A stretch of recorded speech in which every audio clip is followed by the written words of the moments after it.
வணக்கம்.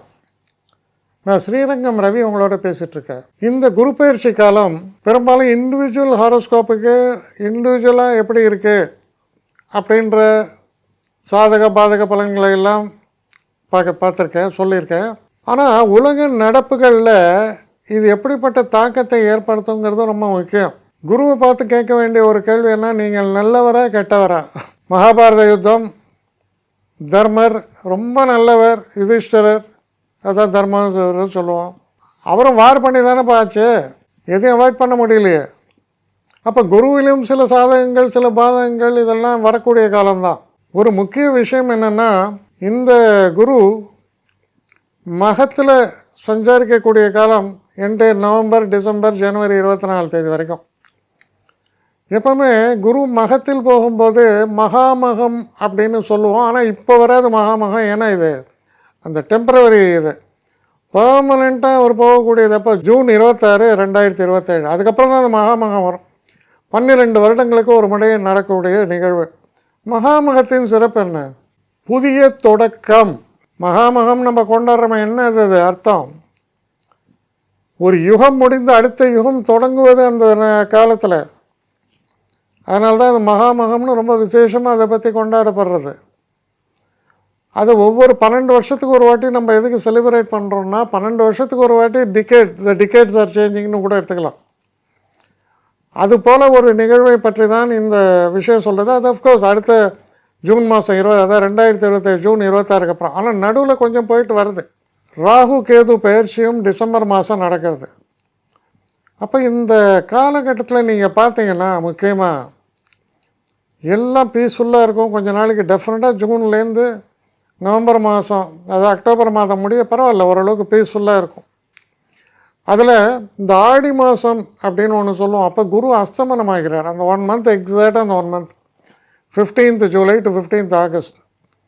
குரு அஸ்தமனத்தின் போது என்ன, சில அதர்மமான விஷயங்கள், சில அசம்பாவிதங்கள் நடக்கலாம். ஆனால் அது மேன்மேடு ப்ராப்ளம்ஸாக இருக்கும். அந்த நேரத்தில் ஏதோ ஒரு கொள்ளை நடக்கிறது, இல்லைன்னா ஒரு தேவையில்லாத ஒரு சில விரும்பத்தக்காத நிகழ்வுகள் நடப்பது, இதெல்லாம் அந்த மாதத்தில் கொஞ்சம் தலைவலியாக இருக்கும். அது எப்போனா ஜூலை 15லேருந்து ஆகஸ்ட் 15. இந்த நவம்பர், டிசம்பர், ஜனவரியில் சிம்ம ராசிக்குள் நுழையும் பொழுது கொஞ்சம் விவகாரமான ஒரு நேரம்தான். ஏன்னா நவம்பர் மாதம் 13 தொடங்கி மார்ச் 25 வரைக்கும் செவ்வாய் என்ன சொல்கிறது, டென்ட்டு போட்டு உக்காண்டார் சிம்மத்திலேயே. அப்போ செவ்வாயும் குருவும் சேர்க்கை. முக்கியமாக இவளுடைய சேர்க்கை எப்போ வருது, நவம்பர், டிசம்பர், ஜனவரியில். இந்த 3 மாதங்களில் இவர்களுடைய சேர்க்கை நிகழக்கூடிய காலம். நம்முடைய பூமியை பொறுத்தவரையில் சில நெகட்டிவ் ஃபோர்ஸஸ், நேச்சுரல் ஃபோர்ஸஸ், உங்களாலேயும் ஒன்றும் பண்ண முடியாது, யாரும் ஒன்றும் பண்ண முடியாது. அப்போ அந்த நெகட்டிவ் ஃபோர்ஸஸ்னால் வரக்கூடிய ப்ராப்ளம் என்ன, டிசம்பர் மாதத்திலலாம் அதிக நீர் வரத்தால், புயல் போன்ற விஷயங்களால், சுனாமி போன்ற விஷயங்கள் ஏற்படலாம். அதுக்கப்புறம் இந்த நவம்பர், டிசம்பர் இந்த ஒரு காலகட்டத்தில் பூகம்பம். எப்போவுமே இவா 2 பேர் சேர்ந்த பூகம்பம். அந்த பூகம்பம் வரக்கூடிய இடம் ஹில்லி ஏரியா. எங்கெல்லாம் ஹில்ஸ் இருக்கோ, அப்போ நம்ம ஹிமாலயாஸ், நேபாள் டேஞ்சர் ஜோன்.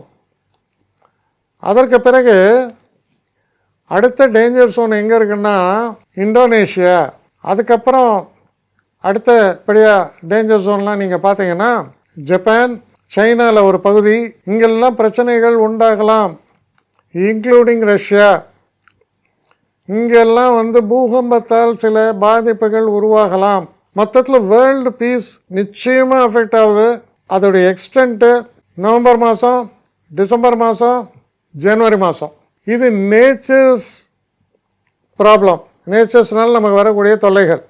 நேச்சரை நம்ம பூந்து விளையாடுறோம், அது வேறு விஷயம். சரி, நேச்சர் தான் இப்படி செய்யுது அப்படின்னா என்ன தான் இருந்தாலும் நேச்சர் இஸ் நேச்சர். ஏதோ ஒரு கருணை உண்டு நேச்சர்கிட்ட. கருணையே இல்லாதவங்க யார் தெரியுமா, நம்ம மானிட பிறவி தான். இவங்க ஏதாவது வாரம் நிறுத்துவாங்களா, அதுக்கான உத்தரவாதமே கிடையாது. அப்போ வாரம் இருன்னு ஏதாவது ஒன்று கண்டினியூ ஆகுது, அப்போ பெரிய டிசாஸ்டர்னால் ஏற்படும். அப்போ ஏற்கனவே ஒரு நேச்சுரல் டிசாஸ்டர், அதுக்கப்புறம் இவன் கிரியேட் பண்ணுற டிசாஸ்டர். இதில் இந்த பிரதேசங்களில் நான் ஒரு விஷயத்தை விட்டு அது இன்னொன்று இட்டாலியும் சேர்த்துக்கணும், பெர்ஷியா, இட்டாலி பெர்ஷியா இந்த இடம்லாம் சேர்த்துக்கணும். அது இல்லாமல் எர்த்குவேக் ப்ரோன் ஏரியாஸ், மலை உள்ள இடங்கள். ஸோ இதெல்லாம் இருக்குது நேச்சர்லேயும். அதில் மனுஷன் மேன்மேடு டிசாஸ்டர்ஸ் ஏதாவது இல்லாமல் இருந்தால் அதை எப்படி ஹேண்டில் பண்ணுறதுங்கிறதோட விஷயம் போயிடும். ஸோ இந்த மாதிரியான சில தொல்லைகள், சில வார்னிங்ஸு டெஃபினட்டாக இருக்குது. அப்போ நம்ம தான் கவனமாக இருக்கணும். தெய்வ நம்பிக்கை கை கொடுக்கும். வேறு என்ன பண்ண முடியும்? அதான பண்ண முடியும். ஸோ இதெல்லாம் இண்டிகேட் ஆகுது. இது நடக்காமல் இருந்தால் ரொம்ப சந்தோஷம். ஆனால் பெரும்பாலும் இந்த செவ்வாய் குருவனுடைய காம்பினேஷனில் இதெல்லாம் பெரும்பாலும் நடக்கிறது. அதனால் இதுக்கான ஒரு காஷனை உங்களுக்கு சொல்ல வேண்டியதாக இருக்குது. என்ன சொல்ல, ஒரு காஷனாக இது தெரியட்டும் அப்படிங்கிறத நான் ஆசைப்பட்டேன். மற்றபடி உங்களை அப்செட் ஆகணும், பயமுறுத்துறதெல்லாம் இல்லை இதோடைய இன்டென்ஷன். சில நேரங்களில் நம்ம எர்த்தில் அந்த தாக்கம், அந்த கிரகங்களுடைய தாக்கம் இப்படிப்பட்ட சில நிகழ்வுகளையும் நிகழ்த்துகிறது. ஏன்னா ஹையஸ்ட் லெவல் ஆஃப் கிராவிட்டி யார்கிட்ட இருக்குன்னா குரு, ஜூபிட்டர் சொல்கிற கிரகம். அதனால் அதோடைய எஃபெக்ட் எப்போவுமே அதிகம். இதை மனசில் வச்சுங்க. தெய்வத்தை வணங்குவோம். எல்லாருக்கும் நன்மையே நடக்கட்டும். வணக்கம். என்னை காண்டாக்ட் பண்ணணுன்னு நினைக்கிறவங்க srirangam.ravi1@gmail.com ஒரு முகவரிக்கு உங்களுடைய இதை அனுப்புங்க. கட்டணம் உண்டு, அதோடைய விவரங்களை நான் உங்களுக்கு அனுப்புகிறேன். ஆனால் நான் இன்றைக்கி மேல் அம்சம் இன்னும் பதில் வரலையே அப்படின்னு வருத்தப்படாதீங்க. ஏன்னா எனக்கு கொஞ்சம் பெண்டிங்கில் இருக்குது. ஒரு நாளைக்கு எவ்வளோ பேரை நான் பார்க்க முடியும்? 3 பேர் 4 பேர் மேலே என்னாலையும் பார்க்க முடியாது. ஆனால் நிறைய பேர் ஆசைப்பட்றாங்க. ஆனால் கண்டிப்பாக நான் எல்லாருக்கும் ரிப்ளை பண்ணுவேன். சில நேரங்களில் 3 to 4 வீக்ஸ் ஆகும் என்னுடைய ரிப்ளை வரத்துக்கு. ஆனால் வரும். ஏன்னா நான் எல்லோரும் ஒரே நேரத்தில் ஒரு நாளைக்கு 10 பேர் பார்க்கணுன்னா முடியாது. ஸோ அதை கன்சிடர் பண்ணுங்கள். நான் நிச்சயமாக ரெஸ்பாண்ட் பண்ணுவேன்.